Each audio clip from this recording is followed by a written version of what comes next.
terminación anticipada, del 468 al 471, que rige desde el 1 de febrero del 2006, o sea, rige antes de que empiece a regir todo el Código Procesal Penal en Huaura. Además, se suma a esto las normas de cooperación judicial internacional, que también empezaron a regir desde el 1 de febrero del 2006, por la importancia que damos nosotros en nuestro país a ese tema: extradiciones, traslado de condenados, prueba penal transnacional. O sea, también tenemos vigente desde los artículos 508 al 566. Y bueno, hablemos de la terminación anticipada, del 468 al 471. ¿Qué es lo que ocurre ahí? Lo que va a ocurrir en la terminación anticipada es que se diga que las audiencias tienen que ser privadas. Las audiencias tienen que ser privadas. O sea, ¿qué quiere decir? Que bueno, los jueces, si la ley está prohibiendo que la audiencia sea pública, no la va a hacer pública. Es más, si recordamos la primera audiencia que hubo en Arequipa, que era un caso de microcomercialización de drogas, ahí lo que se hizo, porque era una audiencia de prisión preventiva, fue convertirla en una audiencia de terminación anticipada, lo que está prohibido ya por la sentencia de noviembre del 2009, por el acuerdo plenario, que eso no se puede hacer así, porque son cosas diferentes. Una audiencia de prisión preventiva es una de 80 audiencias que hay en el proceso penal común. La terminación anticipada es uno de 7 procesos especiales. Tiene distinta regulación. En su oportunidad, el profesor que esté a cargo de este tema seguramente desarrollará más ampliamente, pero ahí lo que el juez planteó, me acuerdo mucho, fue decirle al fiscal y al imputado, porque ahí el fiscal le dijo: juez, hemos llegado a un acuerdo, ¿puede convertir usted la audiencia de prisión preventiva en terminación anticipada? Y ahí lo que el juez hizo fue consultarle al fiscal, al imputado, al defensor: ¿tiene algún problema de que la gente se quede? Le dijeron: no, no tenemos ningún problema, y terminó 4-3. O sea, una condena a 4 años de pena privativa de libertad por 3 años de plazo de prueba, y eso que pasó en la primera audiencia en Arequipa, hoy día no podría ser. Primero, por lo que estamos diciendo, hay un acuerdo plenario en noviembre del 2009, y por la propia ley, porque esto es privado, y en segundo lugar, porque esto no es un derecho transigible, el tema de la publicidad. O sea, hay fundamentos por los cuales se prohíbe la presencia de personas en esta audiencia. Se supone que, ¿qué pasaría si permitimos que hayan personas controlando, presenciando esta terminación anticipada, este acuerdo entre fiscal, imputado y defensor, y el juez lo desaprueba? Si es que hay un juicio oral, esa gente que estuvo en la sala de audiencia creería en la presunción de inocencia en el imputado, se respetaría la dignidad del imputado como persona. La ley piensa que no, y por lo tanto hay una prohibición expresa. Pero en los demás casos, las audiencias previas al juicio oral con el nuevo Código Procesal Penal son públicas. También ha habido una excepción en algunas cortes, en Tacna, en Moquegua, por ejemplo. Se ha considerado que si es un delito que afecta a la indignidad sexual, hay que protegerla, hay que hacerla privada. Creo que no hay ningún problema. Hay otras cortes que consideran que incluso en esos delitos puede ser pública, porque no se le va a dar copia de la carpeta al público, que por sentido común va a controlar la transparencia de las audiencias, porque no tenemos jurado popular, no está prohibido por la Constitución, pero está institucionalizado en nuestra justicia penal un sistema de jueces profesionales, y por lo tanto, ¿cuál es la participación popular que puede tener la ciudadanía? Y esta es controlando el trabajo que hacemos nosotros, jueces, fiscales y defensores, pudiendo ingresar a la sala de audiencia, porque no hay que saber derecho para darse cuenta por sentido común cuando hay un acto de corrupción y oportunamente se pueda denunciar. Y entonces eso es fundamental en este cambio del modelo inquisitivo que tantas arbitrariedades ha contribuido a este modelo acusatorio. En un pasaje de mi exposición yo hablaba y decía: creo que hoy día las reformas procesales penales se están dando en América Latina y en Centroamérica.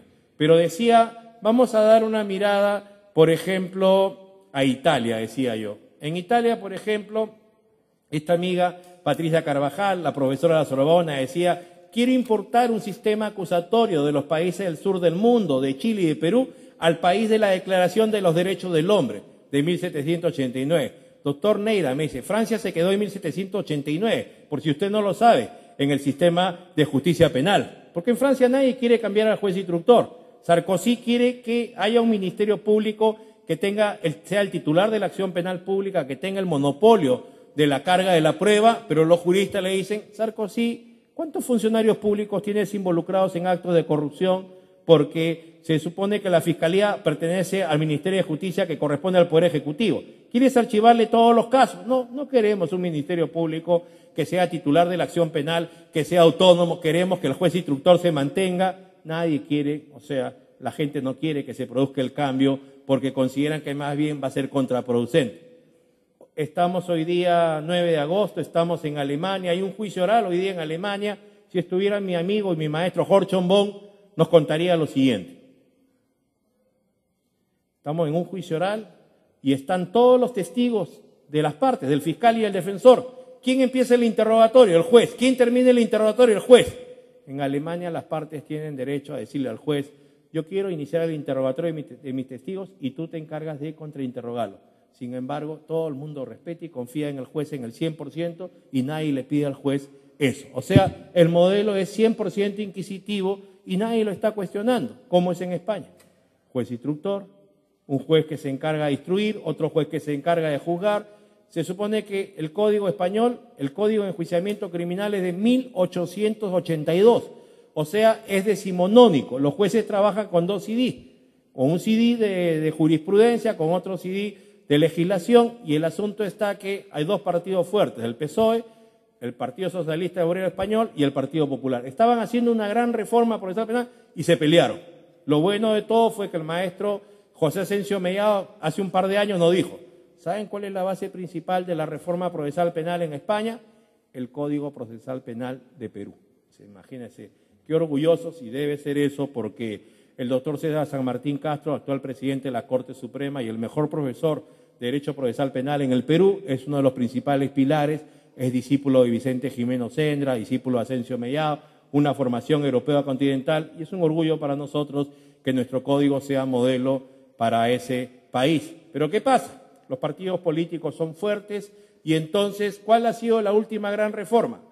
Delegación de funciones. Quitarle funciones a los jueces instructores para delegarle a los secretarios letrados. O sea, ¿ese qué modelo de reforma procesal penal puede ser para nosotros? Yo modestamente digo, no hay que mirar a Europa para reformas procesales penales. Ellos tienen que mirar Latinoamérica, Centroamérica, para que vean cómo se instala un modelo acusatorio. Y en todo caso, ¿saben qué, amigos?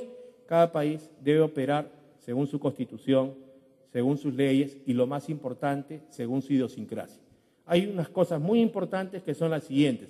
La gente tiene confianza. Cuando tú vas a España y le preguntas a la gente, ¿qué tal los jueces? No, los jueces son buenos. Hoy los jueces no reciben plata. No, los jueces no reciben plata. ¿Y cuánto demora un juicio? 4 años, 5 años. ¿Cómo dice que los jueces son buenos si demoran 4 o 5 años? Esa no es responsabilidad de ellos. El Estado no le da una carga razonable de casos.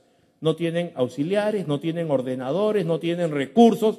Esa es responsabilidad del Estado. O sea, se desdobla. Por un lado, el buen prestigio de los jueces en cada caso que conocen, y por otro lado, el retraso. ¿Quién es el responsable? El Estado, que no dota de recursos. O sea, yo creo que eso hay que tomarlo en cuenta. Hay que luchar, que exigirle al Estado hoy día que nos ayude a nosotros como judiciales a que la reforma procesal penal pueda seguir funcionando. Me acuerdo de un profesor chileno, decano de la Facultad de Derecho de la Pontificia Universidad Católica, el profesor, me parece que es Pavlik, y él nos decía lo siguiente: un modelo procesal penal como el que tienen ustedes, como el que tenemos nosotros, es como un auto Mercedes-Benz del año, pero si no hay recursos para comprar el combustible, el código no funciona. O sea, creo que es importante, porque estamos nosotros en 16 distritos judiciales, que si queremos seguir cambiando el modelo, de ese modelo inquisitivo, donde el juez tiene muchas funciones probatorias, muchos poderes de oficio, mucha reserva, y queremos pasar a un modelo acusatorio, pues no basta solamente con la poesía,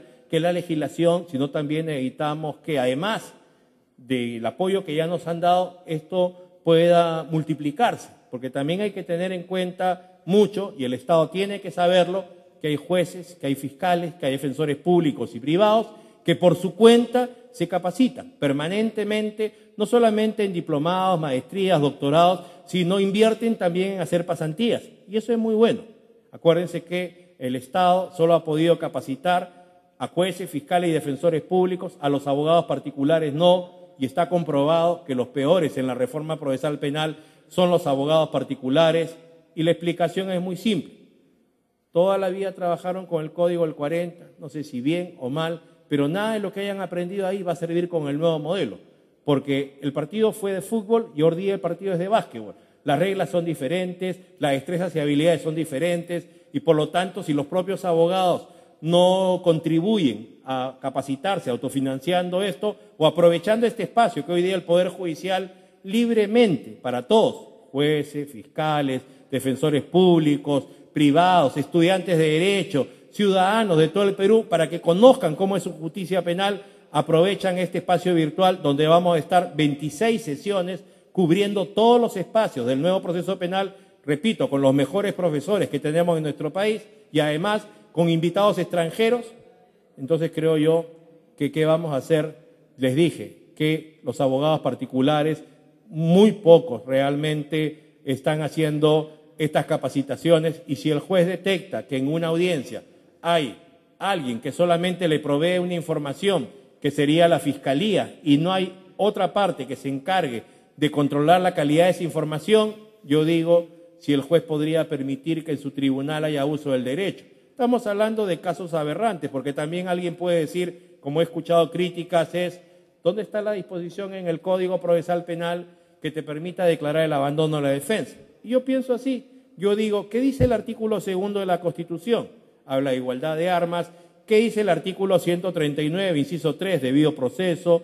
139, 14, derecho de defensa. Los estatutos del Colegio de Abogados de cualquier distrito judicial, ¿qué rol le darán al abogado? ¿De que ocupe la silla en la sala de audiencia o que se encargue de resguardar todos los derechos que tenga su patrocinado? O sea, que haga un test de credibilidad de toda la información que la Fiscalía le haga llegar.